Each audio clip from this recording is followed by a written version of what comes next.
We are on Aleph Gimel. Aleph Gimel it is. The evaluation is in money, and the payment is made with money's worth in the presence of a court and by the testimony of witnesses who are free men and Jews. Women are governed by the law of damages, and the damagee and the damager are included in the payment. There are 5 that are tamin and 5 that are muadin. An animal is not muad, whether neither to gore, nor to push, nor to bite, nor to lie down, nor to kick. Shane is muad to eat what is fit for it. Regel is muad to break as it walks. And the muad bull, the bull that damages while on the premises of the damagee and the man. The wolf, the lion, the bear, the leopard, the bardellas, and the snake are muadin. The Rebbe Eliezer says when they are domesticated, they are not muadin, but the snake is always muad. What is the difference between a tom and a muad? Only that the owner of the tom pays half the damages from its body, and the owner of the muad pays the full damages from the best of the property. Okay, just pause a second because we didn't do this together yesterday. It's important to these are important concepts over here. Differences between tam and muad. So muad is effectively warned, and tam is considered as like it's not warned. It's not an expected damage. So when you have an animal that causes a damage that was unexpected, that's not sort of a usual kind of thing, and we'll see a couple of examples of this. We say that the owner is only responsible for half of the damage, and only up to the value of the animal that caused the damage. That's why we say when we say migufo, that means that if the animal causes more damage than the animal itself is worth, then the owner can just say to the damaged person, so just take the animal, it's yours, and he doesn't have to pay more than it, even if it caused more damage. But when it's muad damages, when you have damages that he was expected to guard against, he can't just say, "Oh, take the animal." He says you've got to pay the full value of the damages, even if it has to come out of your land. Right. Okay. All right. One more chazara. In what way is regel considered muad? To break as it walks. The animal was muad to walk in its usual manner and break.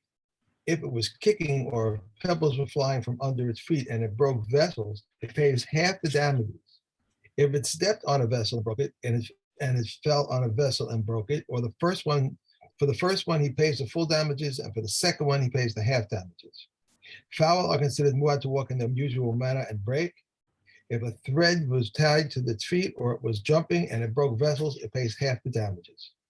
Right, so the normal thing is the animal walks. If the animal walks and breaks things, that's normal damages, and he's high for the full damages. But if something like if it catches an angle and it spins out a rock that goes out and breaks a window or something like that, that's half damages. That's not a normal thing that you expect to happen. Okay, so it's not muad for that. And the same thing if the chicken gets tangled in a piece of string and goes around dragging something around it, and the thing that it's dragging around breaks things, that's different. That's chatzi nezek. Okay.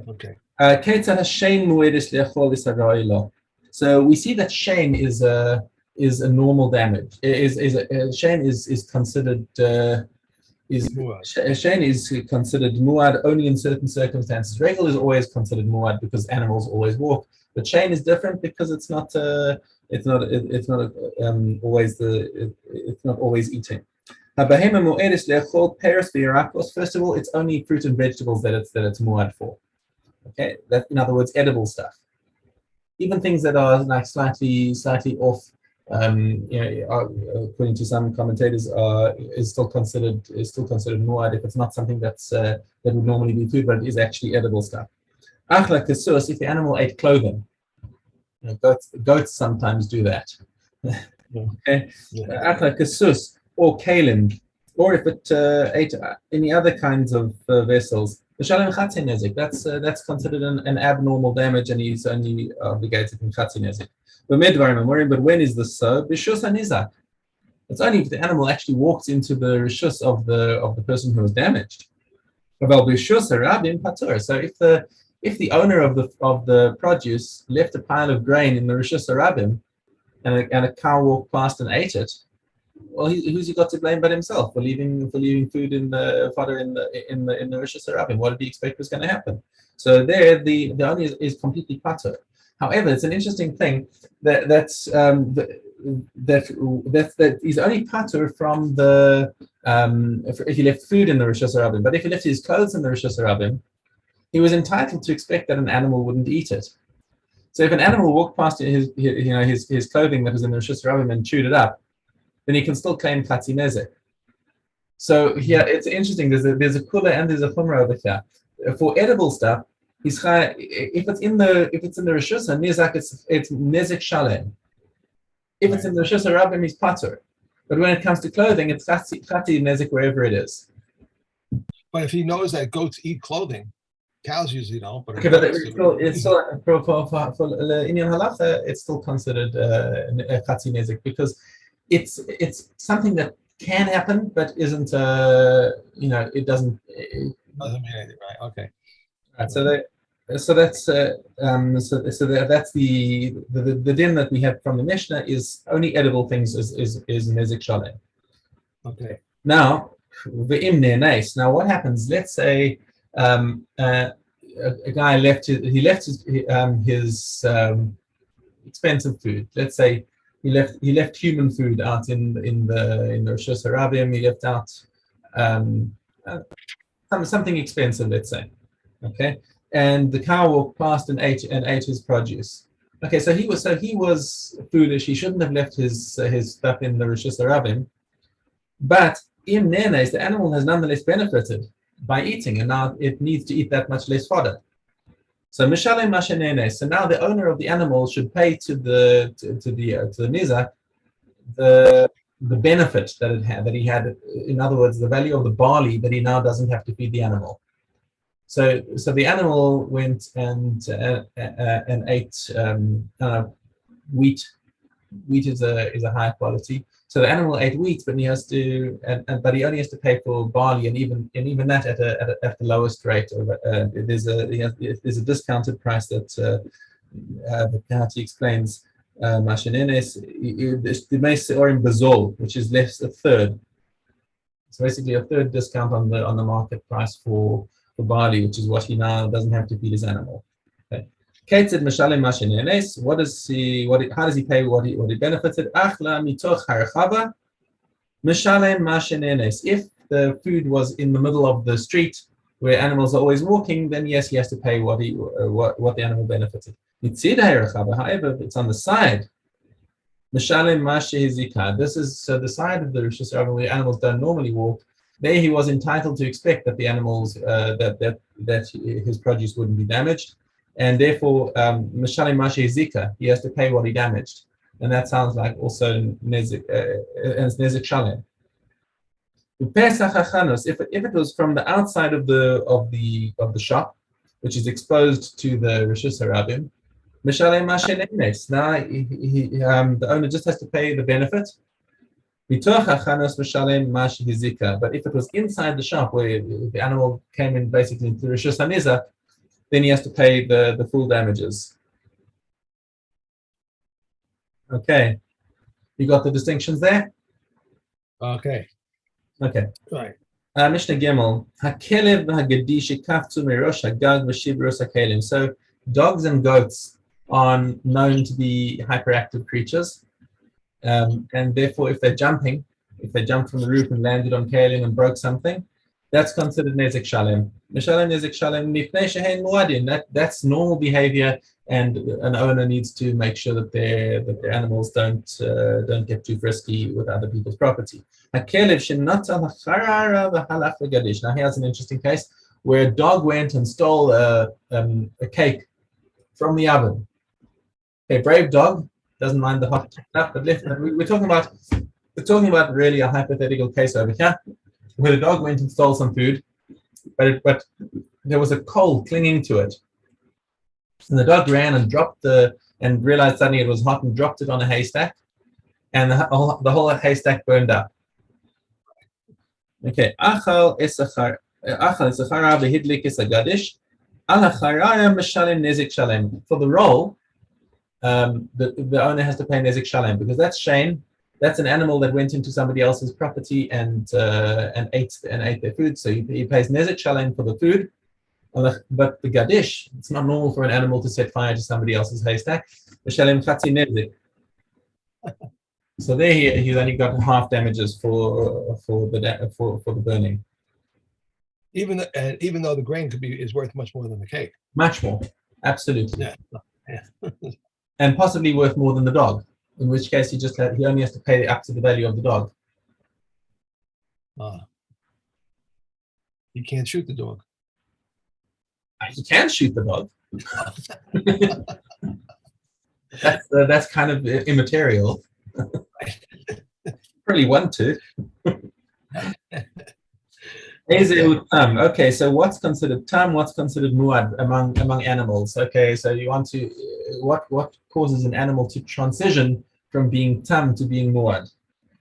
So we have two opinions in the Mishnah. Muad kol shehi'idu bo shlosha yamim. So Rabbi Yehuda's opinion is they had to warn it three times on 3 different days. So the animal was aggressive with other animals 3 times, and they took in and they came in front of Beis Din and said, "This animal is vicious." Okay, so once it's been warned on 3 separate occasions, 3 separate days. The tam mishayachzor bo shlosha yamim. So, and it returns to its status of being tam when it has seen other animals and refrained from attacking them on 3 consecutive days. So dam teshuvah. Okay, this is Rabbi Yehuda. Rabbi Meir Omer muad sheheidu bo shlosha pamim. He says it doesn't have to be 3 different days. It can be just 3 occasions, even on the same day. Okay, so he's more machmir on the owner of the for that purpose. But tam. And it returns to a status of being tam if some children come and play with it and it refrains from attacking them. Okay, so we hope that this doesn't happen that they send some children to see, let's see if this animal's returned to its tamness. But it looks like for Rabbi Meir, it's difficult for an animal to return to its status of being tam. Because you don't really want to send some children in front of it to test it.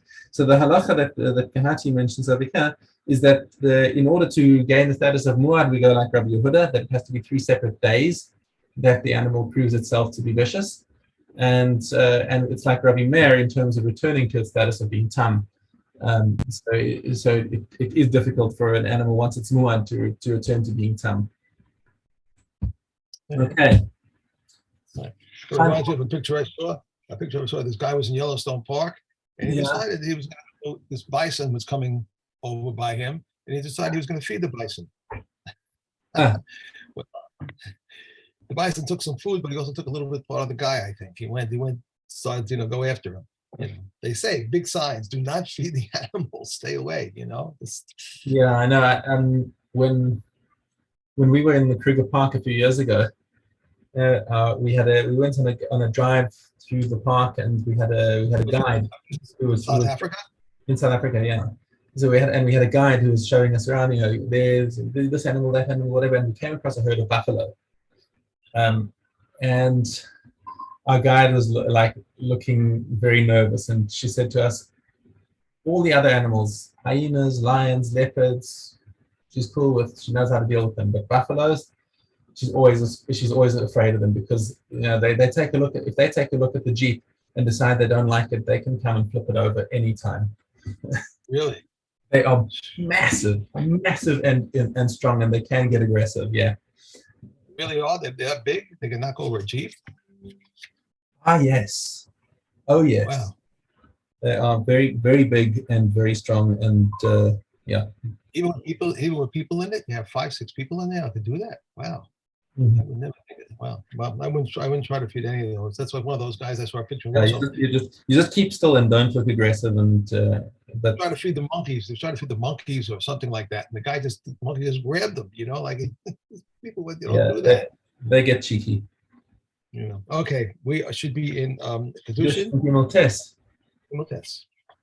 If one has 2 groups of daughters from 2 wives, and he said, "I gave my elder daughter in Kedushin, and I don't know if it was the elder of the older ones or the elder of the younger ones, or the younger of the older ones and the older who is older than the elder of the younger ones. They are all prohibited except for the younger of the younger ones." These are the words of Rav Meir. Rabbi Yossi says they are all permitted except the elder of the older ones. If he said, I gave my younger daughter in Kedushin, and I don't know if it was the younger of the younger ones, or the younger of the older ones, or the elder of the younger ones, who was younger than the younger of the older ones, they are all prohibited except for the elder of the older ones. And these are the words of Rav Meir. Rav Yossi says they are all permitted except for the younger of the younger ones. If one says to a woman, I betrothed you, and she says, you did not betroth me, he is forbidden to marry her relatives, but she is permitted to marry his relatives. If she says, you betrothed me, and he says, I did not betroth you, he is permitted to marry her relatives, but she's forbidden to marry his relatives. If he says, I betrothed you, and she says, you betrothed my daughter, he is forbidden to marry the relatives of the elder, but the elder is permitted to marry his relatives. He is permitted to marry the relatives of the younger, and the younger is permitted to marry his relatives. If a man says, I betrothed your daughter, and she says, you betrothed me, he is forbidden to marry the relatives of the younger, and the younger is permitted to marry his relatives. He is permitted to marry the relatives of the elder, and the elder is forbidden to marry his relatives. Okay. Okay. Gittin. One more? Gittin. Okay, let me take this off. Gittin. Okay. Okay, Gimel Aleph. Any get which is written about specific intent for a particular woman is void. How is this exemplified? If a man was passing through the street and heard the sound of scribes dictating, for so-and-so is divorcing so-and-so from such and such a place, and he said, that is my name and that is my wife's name, it is void for executing a divorce with it. Moreover, if he wrote a get with which to divorce his wife and he changed his mind and a man of his city met him and said, my name is like your name and my wife's name is like your wife's name, it is void for executing a divorce with it. Moreover, if he had two wives whose names were alike and he wrote a get to divorce the elder, he cannot divorce the younger with it. Moreover, if he said to the scribe, write a get, I will divorce whichever one I will want, and it is void for executing a divorce with it. One who writes Sosfim of Gittin must leave blank the space for the name of the man and the space of the name of the woman and the space of the date on documents of loans. He must leave blank the space for the name of the lender, the space for the name of the borrower, the space for the amount of money, and the space for the date on bills of sale. He must leave blank the space for the name of the buyer, the space for the name of the seller, the space for the amount of money, and the space for the field, and the space for the date, for the sake of the benefit involved. Rabbi Yehuda invalidates all of them. Elazar validates all of them except for Gittin, or it is written, he shall write for her with specific intent for her. If one was bringing a get and lost it, and he found it immediately, it is valid. If not, it is void. If he found it in a pouch or in a case and he recognizes it, it is valid. One who brings the get and left him old or ill may give it to her on the assumption that he is alive. The daughter of a non-Kohen who was married to a Kohen and her husband went overseas may eat truma on the assumption that he is alive. And if one sends his sin offering from overseas, he may be offered on the assumption that he is alive. Okay. One more? No, that's it. Around to Ksubas.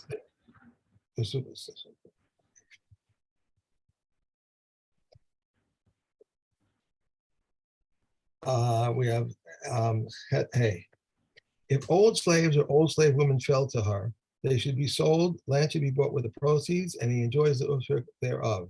Rabbi Shimon ben Gamliel says she need not sell them because they are the pride of her father's house. If old olive trees or old grapevines fell to her, they should be sold as wood. Land should be bought with the proceeds, and he enjoys the usur thereof.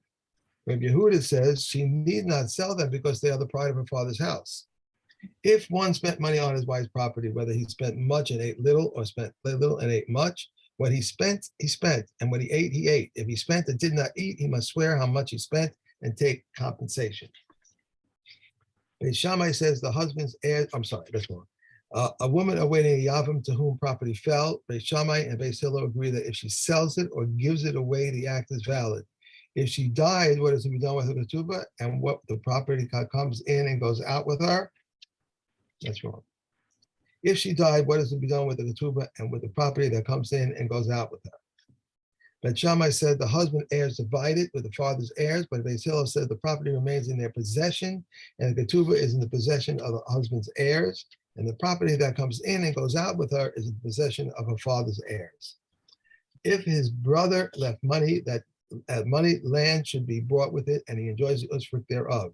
If he left produce detached from the ground, land should be bought with it, and he enjoys the usufruct thereof. If he left produce that is attached to the ground, said Reb Meir, they appraise them and determine how much they are worth and with produce and how much they are worth without produce, with the difference. Land should be bought, and he enjoys the usufruct thereof. The Kamma, however, say produce attached to the ground is his, and detached from the ground, whoever comes first gains possession of them. If he comes first, he gains possession. If he comes first, if she comes first, land should be bought with it, and he enjoys the usufruct thereof.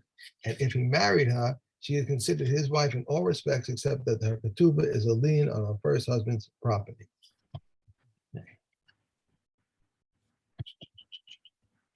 Ervin. Ervin. Hey, I said I have dollar. Am I wrong? Dalad Vav. I'm sorry. One who slept on a journey and did not know that he had become has 2,000 cubits in each direction. These are the words of Rabbi Yochanan ben Nuri, but the comments say he has only four cubits. Rabbi Eliezer. No. We're in Vav, Mishna Vav. Oh, you didn't want to hear hey again. Okay. If there were two, some of the cubits of one overlapping the cubits of the other, they may bring their food and eat in the middle, provided that one does not carry from his into his friends. If there were three and the middle one's area was overlapped by the other two, he's permitted with them, and they are permitted with him, but the outer two are forbidden with each other. Said Reb Shimon, to what is this comparable? To three courtyards which open up into one another, and which open into the public domain. If the two made an error with the middle one, it is permitted to them, and they're permitted to it, but the two outer ones are forbidden one to another. One who was traveling, as darkness approached, and he knew of a tree or a fence and said, my Sabbath dwelling is beneath it, has said nothing. If, however, he said, my Sabbath dwelling is at its trunk, he may walk from his present location to the trunk 2,000 cubits, and from the trunk to his house 2,000 cubits. Thus he may go 4,000 cubits after dark. If he does not know, or he is not conversant with the law and said, my Sabbath dwelling place is at my location, his location acquires 2,000 cubits for him in every direction. In a circle, these are the words of Kanina ben Tignios, but the sages say in a square, like a square board, so that he may gain the corners. Right. It was. Yeah. Okay, Ted. Love Ted. If a wall between two mikvahs was split perpendicularly, they combine horizontally. They do not combine unless there is the size of a water skin tube at one place. Rabbi Yehuda says just the opposite. If they are open one to another, they combine with the height when the height is as a garlic peel and the width is as a water skin tube. Regarding a fixture on the drain of a bathhouse, when it is in the middle, it qualifies the mikvah. But when it is on the side, it does not disqualify the mikvah because it is like a mikvah next to another mikvah. These are the words of Reb Meir. But the comments say if the bath contained one revius of rainwater before it reached the fixture of the drain, it's valid. If not, it's invalid. If Elazar ben Tzaddik says that the fixture on the drain holds any water, the mikvah is invalid. Regarding basins in a bathhouse, if the lower one is full of warm water and the higher one of valid water, there are 3 lugim opposite the hole. How much needs to be in the hole that it should equal 3 lugim? 1/300 and 1/20 of a pool. These are the words of Reb Yossi. But Reb Elazar says even the lower one is full of valid water and the upper one is full of drawn water, and there are 3 lugim next to the hole. It is valid for all they said was the lugim that fell in it. 3 lugim that fell in. That's it. Okay. And we have Kulin.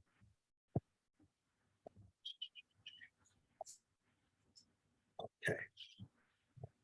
Hey, Bjorn.